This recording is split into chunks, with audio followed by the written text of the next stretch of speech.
My mom moved up to the loft after her brothers died.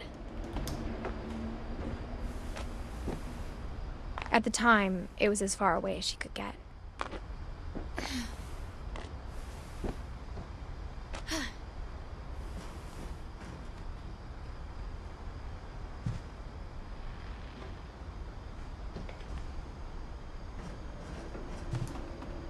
Religion was another thing my mom never talked about, but I think it helped her a lot after her dad died.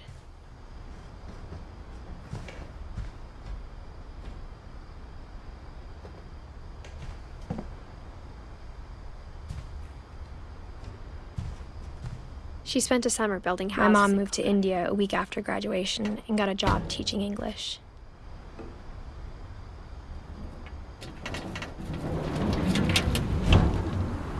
Lewis was born a year later.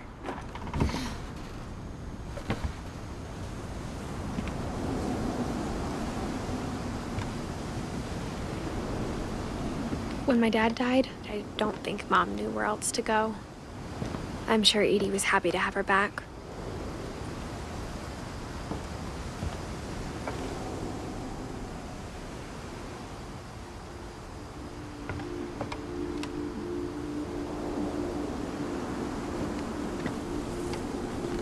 The house had to get a little bigger, but Edie was used to that.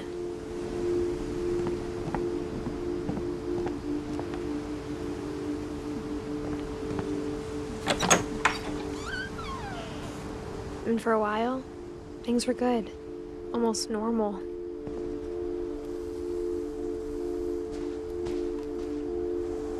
But it didn't last.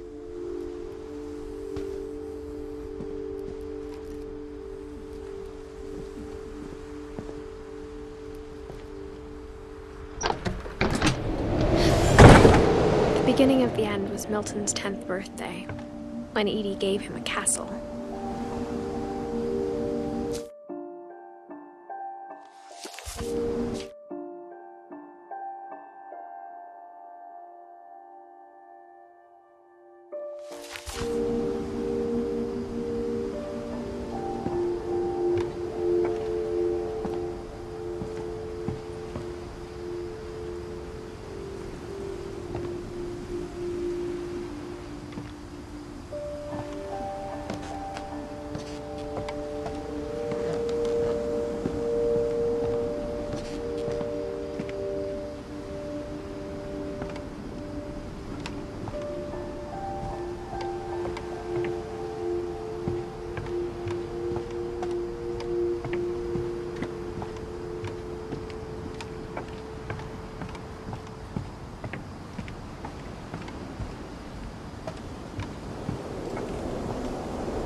Milton Finch in The Magic Paintbrush.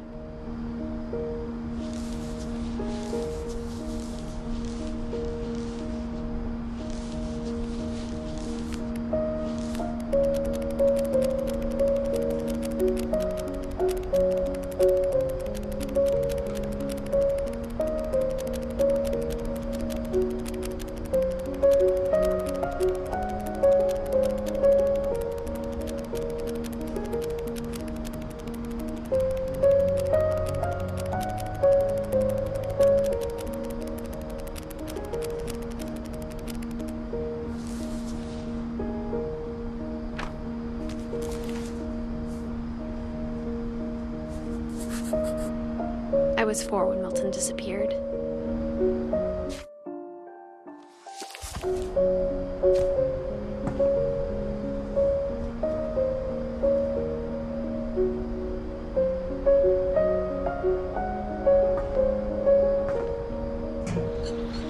Mom spent months searching for my brother.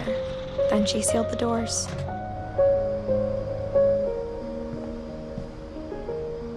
Whatever Milton had found in the house, Mom didn't want it getting out.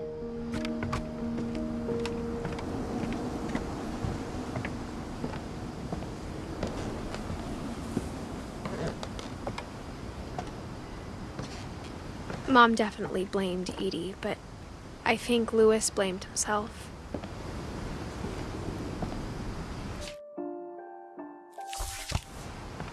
After he graduated, he just spent more and more time in his room, until Mom got him a job at the cannery.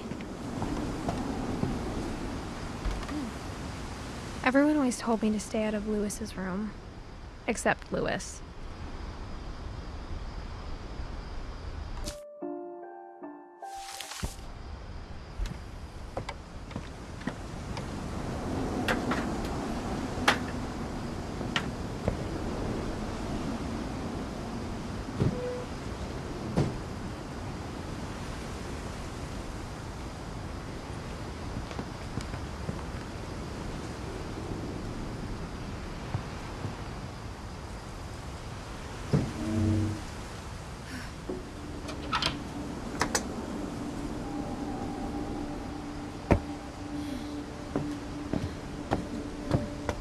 Lewis's room smelled very, very familiar.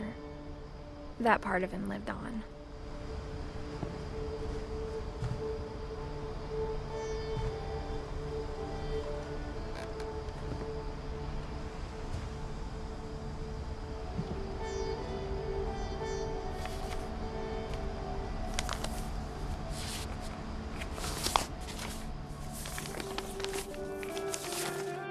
Dear Mrs. Finch, as Lewis's psychiatrist, I can understand your desire for an explanation.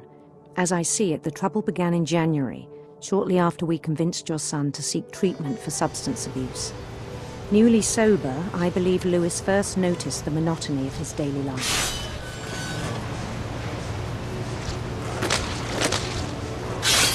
He kept working at the cannery.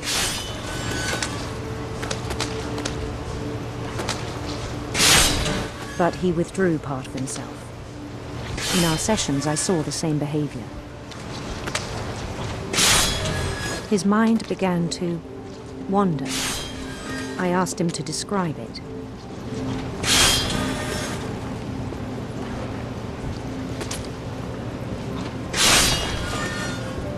He said he started small, imagining a labyrinth. He'd feel his way about. Then something moved. Bats. And toads.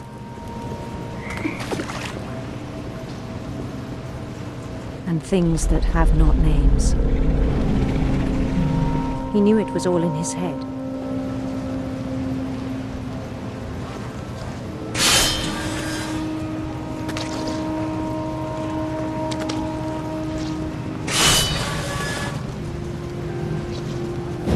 He took it very seriously.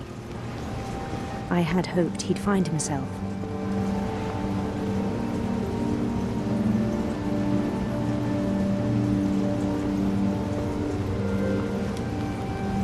But he found something more.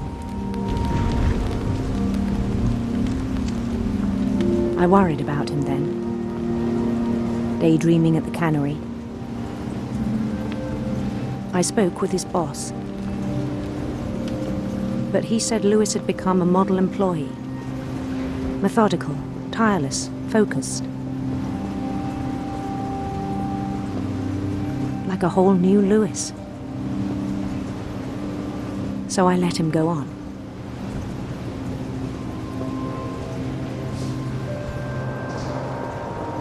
I even encouraged him. It seemed very promising at first. He told me he'd made a new friend.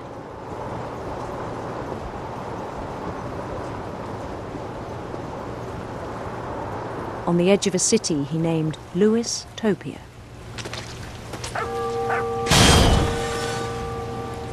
He built the city up slowly, brick by brick. Then he made musicians.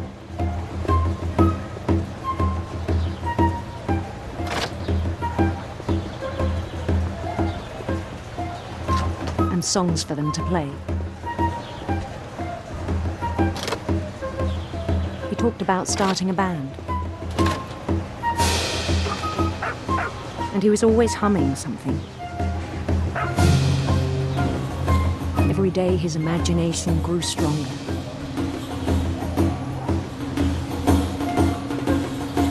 He no longer spoke at the cannery. But his chopping was as reliable as ever.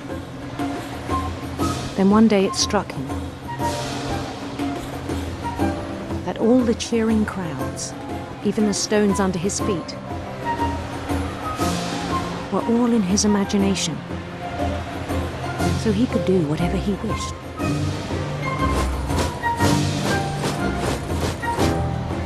He held an election for mayor. And he won. They begged him to stay, but his mind was already wandering. It became a game for him.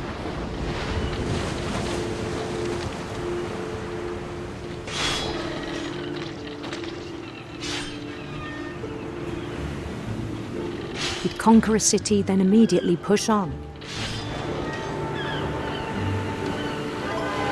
New Louisville.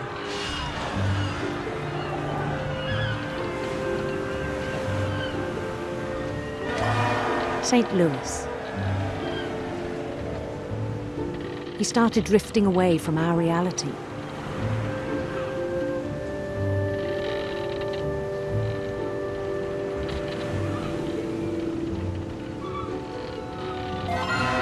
Minneapolis. Until one day he forgot to go home from the cannery. Even as his mother pleaded with him, part of Lewis kept sailing on.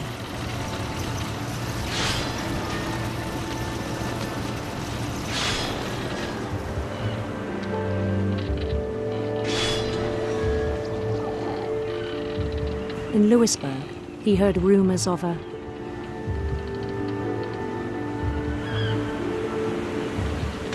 handsome queen.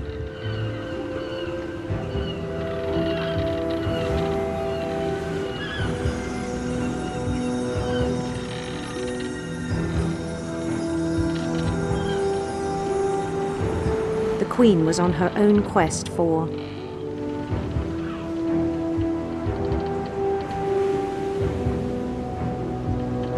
radiant rainbows.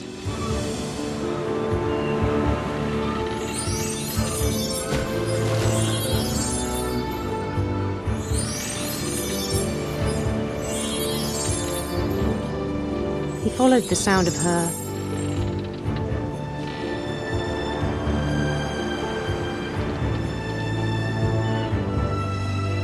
electric sitar.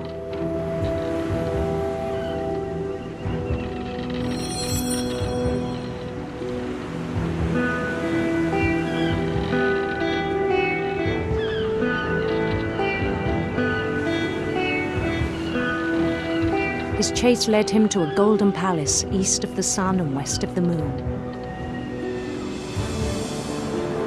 Even then, his logic remained sound. He knew the world was all in his imagination.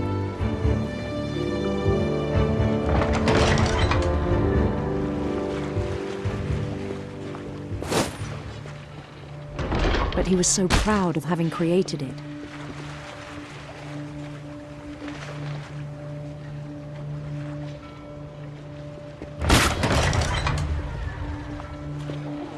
In his own eyes, he'd become something greater than a king.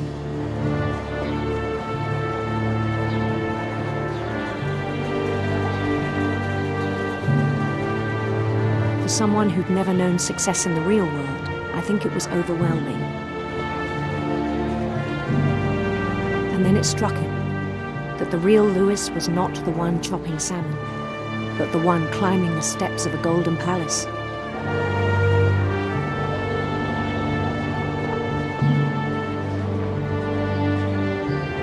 My imagination is as real as my body, he told me. It was hard to argue with him.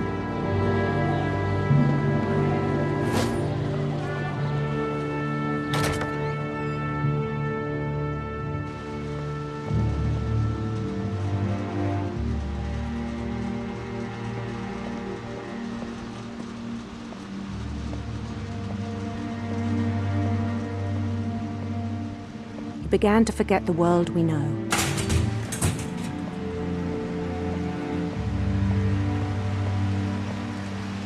I think it pained him to remember Lewis, the cannery worker.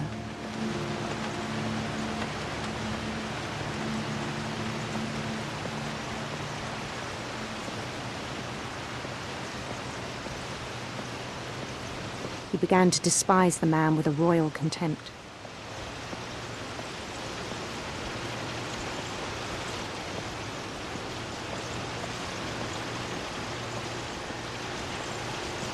I still thought I could save him. Even after he said he was being crowned king over all the lands of wonder.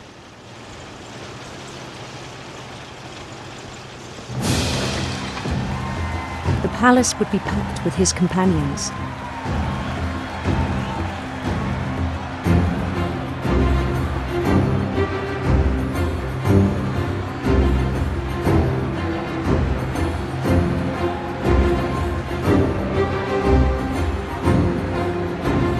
Including the wise Calico who had insisted on inviting him.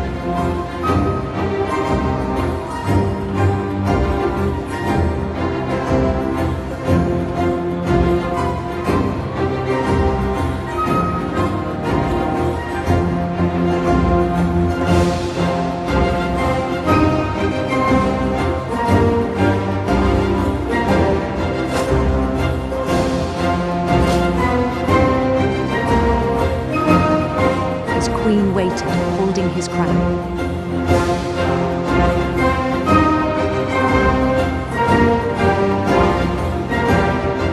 There was only one thing left to do.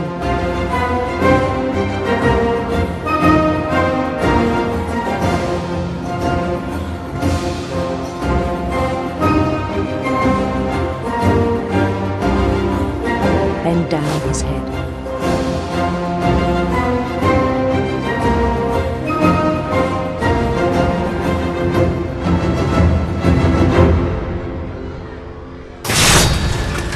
I think you know. Mrs. Finch, your son was a kind man who will be missed by all of us who knew him.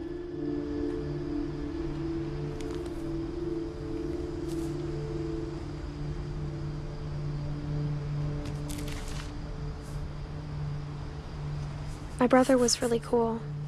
I wish you could have met him.